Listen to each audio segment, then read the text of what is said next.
السلام علیکم ورحمۃ اللہ وبرکاتہ نحمدہ ونصلی علی رسولہ الکریم بسم اللہ الرحمن الرحیم۔ حضرت سیدنا شیخ سری سقطی رضی اللہ تعالی عنہ اور ایک نوجوان کا بہت ہی نصیحت آمیز واقعہ ہے۔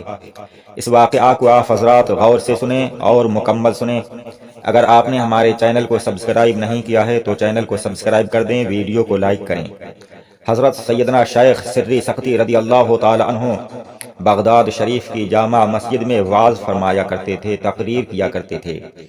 ایک دن آپ تقریر فرما رہے تھے کہ اس وقت ایک خوشحال خوش پوشاک نوجوان اپنے دوستوں کے ساتھ مجلس میں آیا اور وعظ سننے لگا۔ حضرت شیخ کا وعظ سننے لگا، آپ کی تقریر سننے لگا۔ حضرت شیخ سری رضی اللہ تعالی عنہ نے دوران وعظ اپنی تقریر میں ایک لفظ فرمایا۔ آپ نے فرمایا کہ حیرت ہے کہ کمزور کیسے قوی کی نافرمانی کرتا ہے۔ یہ سننا تھا کہ اس نوجوان کے چہرے کا رنگ بدل گیا اور پھر وہ اٹھا اور وہاں سے چلا گیا۔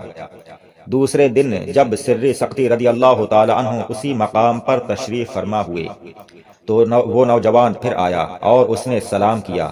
اس کے بعد 2 رکعت نماز پڑھی اور پھر آپ کی بارگاہ میں اس نے عرض کیا۔ اس نے کہا کہ میں نے کل آپ سے یہ جملہ سنا تھا، آپ تقریر میں کہہ رہے تھے کہ حیرت ہے کہ کمزور کیسے قوی کی نافرمانی کرتا ہے۔ اس نے کہا کہ ذرا اس کا مطلب مجھے بتائیں۔ حضرت شیخ نے فرمایا کہ مولا سے زیادہ قوی کوئی نہیں، یعنی اللہ تعالیٰ سے زیادہ طاقتور کوئی نہیں اور بندے سے زیادہ کمزور کوئی نہیں، پھر بھی بندہ اس کی نافرمانی کرتا ہے۔ یہ جملہ سن کر، یہ آپ کی بات سن کر وہ نوجوان پھر چلا گیا۔ پھر اگلے دن تیسرے دن حاضر ہوا۔ اب تیسرے دن جب وہ آپ کی بارگاہ میں آیا تو اس کے جسم پر صرف 2 سفید کپڑے تھے اور اس کے ساتھ اس کا کوئی دوست نہ تھا، اکیلا تھا۔ اس نے پھر آپ کی بارگاہ میں عرض کیا کہ خدا رسی کی راہ سے مجھے باخبر فرمائیں، اللہ تک پہنچنے کی، اپنے رب کو راضی کرنے کی راہ مجھے بتائیں، طریقہ بتائیں۔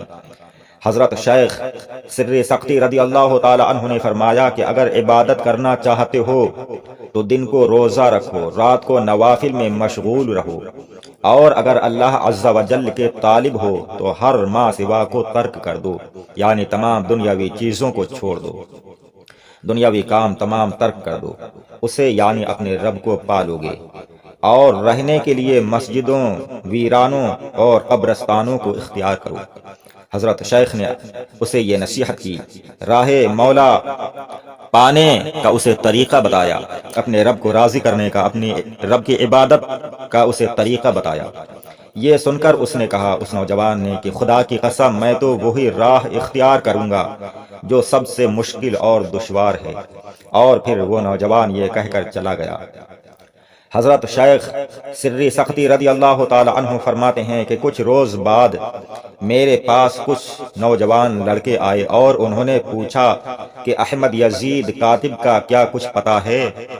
حضرت شیخ نے فرمایا کہ میں تو اسلام کے آدمی کو نہیں جانتا، البتہ ایسی عادت اور ایسی صورت کا، ایسے حلیہ کا ایک آدمی یہاں آیا تھا اور اس نے مجھ سے یہ باتیں دریافت کی تھیں، پھر چلا گیا تھا، مجھے معلوم نہیں اب وہ کہاں ہے۔ اس پر ان لوگوں نے شیخ کو قسم دی کہ جب وہ شخص آپ کے پاس آئے تو ہمیں خبر کرا دیں، یعنی جو حضرت شیخ نے جس کا حلیہ بتایا وہ اسی کی تلاش میں آئے تھے اور وہی احمد یزید تھا جس کا واقعہ ہم بیان کر رہے ہیں۔ انہوں نے حضرت شیخ کو قسم دی کہ جب وہ کبھی آپ کے پاس آئے تو ہمیں ضرور اس سے باخبر فرما دیں۔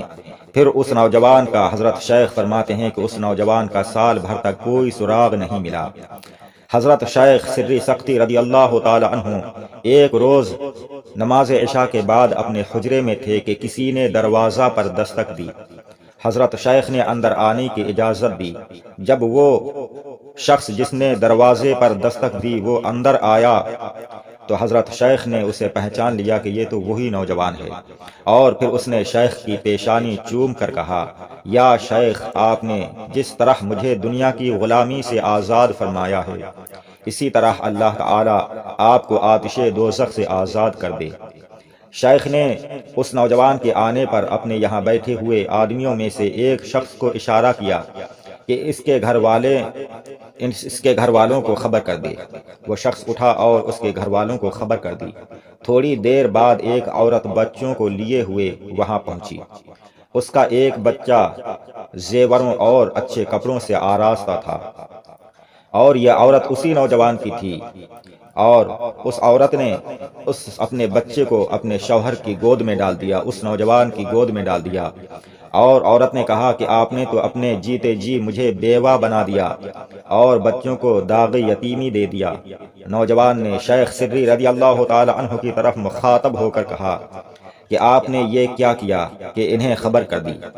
پھر بیوی بچوں سے کہا، باخدا تم لوگ مجھے دل سے محبوب اور پیارے ہو، میری اولاد مجھے مخلوقات میں سب سے عزیز ہے، مگر کیا کروں، انہوں نے یعنی شیخ سری رضی اللہ تعالی عنہ نے ہی مجھ سے کہا کہ اللہ تعالیٰ کو راضی کرنا چاہو تو ماں سوا اللہ سے قطع تعلق کرو۔ پھر بچہ کے زیور کو اس نوجوان نے اتار دیا اور اپنی بیوی سے کہا کہ یہ زیور غریبوں اور یتیموں اور مسکینوں میں تقسیم کر دو، اور میرے کمبل کا ایک ٹکڑا اس کو پہنا دو۔ بیوی نے اس پر کہا کہ واللہ میں اپنے بچے کو اس حالت میں نہیں دیکھ سکتی، اور اپنے بچے کو اس عورت نے چھین لیا۔ چونکہ جب وہ عورت آئی تھی تو اس نے آتے ہی اپنے بچے کو اپنے شوہر کی گود میں ڈال دیا تھا، لیکن اب جب اس نوجوان نے اس کے زیور اتارے اور اپنے کمبل کا ٹکڑا اسے پہنانا چاہا تو اس عورت نے اپنے بچے کو چھین لیا کہ اس حالت میں اپنے بچے کو نہیں دیکھ سکتی، اس حالت میں نہیں رکھ سکتی۔ بیوی کو کشیدہ دیکھ کر نوجوان کھڑا ہو گیا اور بولا کہ آج کی رات تو نے مجھے اپنے رب کی یاد سے بھی غافل کر دیا، اور پھر وہ وہاں سے چلا گیا۔ اس کے جاتے ہی اس کے گھر والے سب رونے لگے۔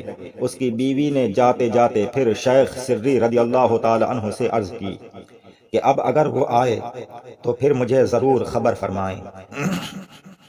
اس پر حضرت شیخ سری رضی اللہ تعالی عنہ نے فرمایا انشاءاللہ تعالی۔ اس کے بعد ایک عرصہ گزر گیا مگر اس نوجوان کا کوئی پتہ نہیں چلا۔ ایک روز ایک بوڑھی خاتون حضرت شیخ سری سقطی رضی اللہ تعالی عنہ کی خدمت میں حاضر ہوئی اور اسی نوجوان کا پیغام دیا، اور اس نے بتایا کہ ایک لڑکا آپ کو یاد کر رہا ہے فلاں مقام پر۔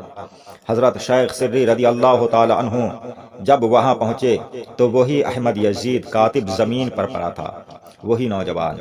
اس کے سر کے نیچے ایک اینٹ رکھی تھی۔ شیخ نے سلام کیا۔ سلام سن کر اس نوجوان نے آنکھیں کھولیں اور بولا، شیخ کیا خیال ہے کہ رب تعالیٰ کے حضور میری غلطیاں معاف ہو جائیں گی؟ حضرت شیخ سری سقطی رضی اللہ تعالی عنہ نے فرمایا کہ اللہ تعالیٰ غفور الرحیم ہے، وہ معاف فرمائے گا۔ نوجوان نے کہا کہ میں تو گناہوں میں غرق ہوں۔ حضرت شیخ نے فرمایا کہ وہ غرق ہونے والوں اور ڈوبتوں کو بچا لیتا ہے۔ نوجوان نے کہا میں نے بہت ظلم کیا ہے اور مجھ پر لوگوں کا بہت حق ہے۔ حضرت شیخ نے فرمایا حدیث پاک میں آیا ہے کہ جس نے توبہ کر لی بروز حشر اسے اور اس کے حقداروں کو بلایا جائے گا اور انہیں یہ حکم ہوگا کہ تم انہیں معاف کر دو، یعنی اللہ تعالی حقداروں سے فرمائے گا کہ تم اس شخص کو معاف کر دو، اور اس کی جانب سے اللہ تعالی اسے اجر عطا کرے گا۔ نوجوان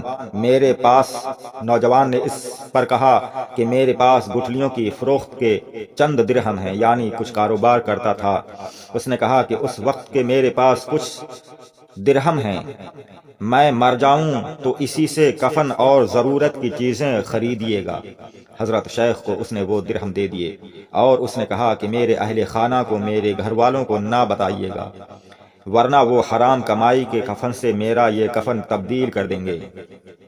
شیخ سری رضی اللہ تعالی عنہ فرماتے ہیں کہ میں تھوڑی دیر اس کے پاس بیٹھا رہا، اس کی آنکھیں کھلی رہیں۔ اس کے بعد اس نے پڑھا لِمِثْلِ هَٰذَا فَلْيَعْمَلِ الْعَامِلُونَ، عمل کرنے والوں کو ایسے ہی اجر کے لیے عمل کرنا چاہیے۔ اور پھر یہ کہتے ہی اس نوجوان کا انتقال ہو گیا۔ حضرت شیخ فرماتے ہیں کہ میں نے کفن خریدنے کے لیے بازار کا رخ کیا، واپس ہونے لگا تو میں نے دیکھا کہ لوگ بے تحاشا بہت بھیڑ اسی جانب لوگ چلے آ رہے ہیں۔ حضرت شیخ فرماتے ہیں کہ میں نے لوگوں سے وجہ پوچھی کہ کہاں جا رہے ہو، تو لوگوں نے بتایا کہ ایک ولی اللہ کا انتقال ہو گیا ہے۔ یہ اسی نوجوان کے بارے میں بتایا، اور ہم سب نماز جنازہ کے لیے اس نوجوان کے، اس اللہ کے ولی کی نماز جنازہ پڑھنے کے لیے جا رہے ہیں۔ اس طرح حضرت شیخ فرماتے ہیں کہ اس طرح ہم لوگوں نے اور شہر کے لوگوں نے اس نوجوان کی نماز جنازہ پڑھی اور پھر اسے دفن کر دیا۔ حضرت شیخ فرماتے ہیں کچھ دنوں بعد اس کے اہل خانہ اس کی خبر گیری کرتے ہوئے میرے پاس آئے، تو میں نے انہیں بتا دیا کہ احمد یزید کا انتقال ہو چکا ہے۔ اس پر بیوی نے جب یہ سنا تو وہ رونے پیٹنے لگی اور اس کی خبر کا پتہ دریافت کیا۔ عورت نے 2 گواہوں کی موجودگی میں سب باندیوں کو آزاد کر دیا۔ ساری زمینیں، جائیداد اور اللہ کے نام پر سب کچھ اس نے وقف کر دیا۔ غریبوں محتاجوں میں اس نے بانٹ دیا، مال و دولت خیرات کر دی، اور عمر بھر کے لیے شوہر کی قبر کے پاس بیٹھ رہی۔ بالآخر وہیں اس کا بھی انتقال ہو گیا۔ اللہ اکبر! یہ ہوتی ہے اللہ والوں کی شان، اور ایسے ہوتے ہیں اللہ والے، اللہ کی عبادت کرنے والے، اللہ کی معرفت حاصل کرنے والے۔ اللہ تعالی ہم سب کو اولیاء کرام کے طریقے پر چلنے کی اور اولیاء کرام کی نصیحت بھری باتیں سننے کی توفیق عطا فرمائے۔ آپ حضرات ہمارے چینل کو سبسکرائب کریں۔ السلام علیکم، خدا حافظ۔